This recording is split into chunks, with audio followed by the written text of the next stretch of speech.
Chapter 21. Now these are the laws which you are to put before them.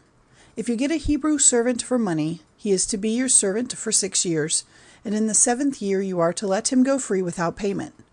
If he comes to you by himself, let him go away by himself. If he is married, let his wife go away with him.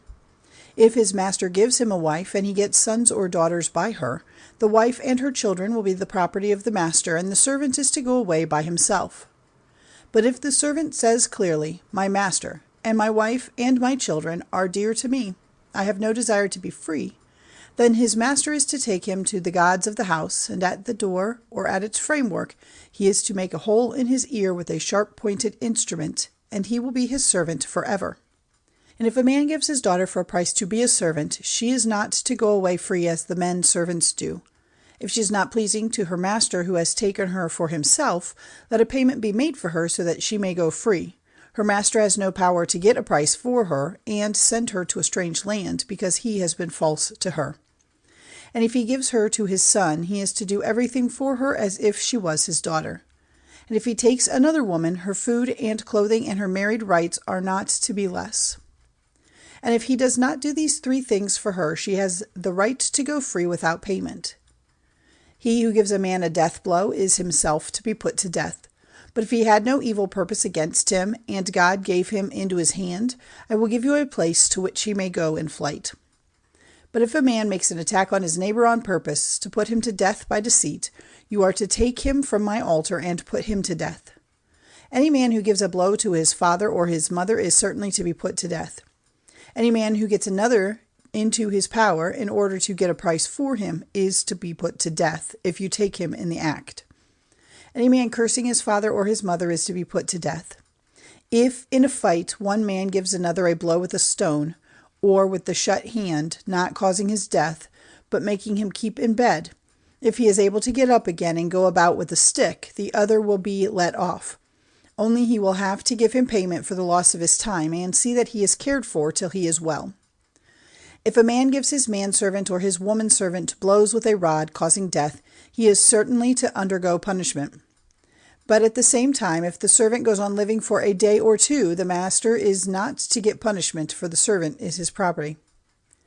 If men, while fighting, do damage to a woman with child, causing the loss of the child, but no other evil comes to her, the man will have to make payment up to the amount fixed by her husband, in agreement with the decision of the judges.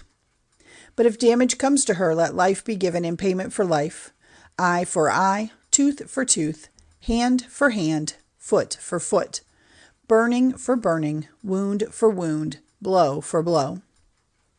If a man gives his manservant or his womanservant a blow in the eye causing its destruction, he is to let them go free on account of the damage to his eye.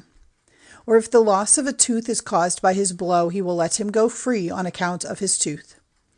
If an ox comes to be the cause of death to a man or a woman, the ox is to be stoned, and its flesh may not be used for food, but the owner will not be judged responsible.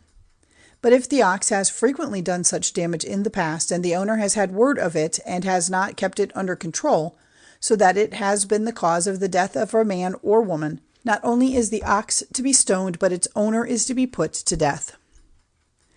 If a price is put on his life, let him make payment of whatever price is fixed. If the death of a son or of a daughter has been caused, the punishment is to be in agreement with this rule. If the death of a manservant or of a womanservant is caused by the ox, the owner is to give their master 30 shekels of silver, and the ox is to be stoned. If a man makes a hole in the earth without covering it up, and an ox or an ass dropping into it comes to its death, the owner of the hole is responsible. He will have to make payment to their owner, but the dead beast will be his. And if one man's ox does damage to another man's ox, causing its death, then the living ox is to be exchanged for money, and division made of the price of it, and of the price of the dead one. But if it is common knowledge that the ox has frequently done such damage in the past, and its owner has not kept it under control, he will have to give ox for ox, and the dead beast will be his.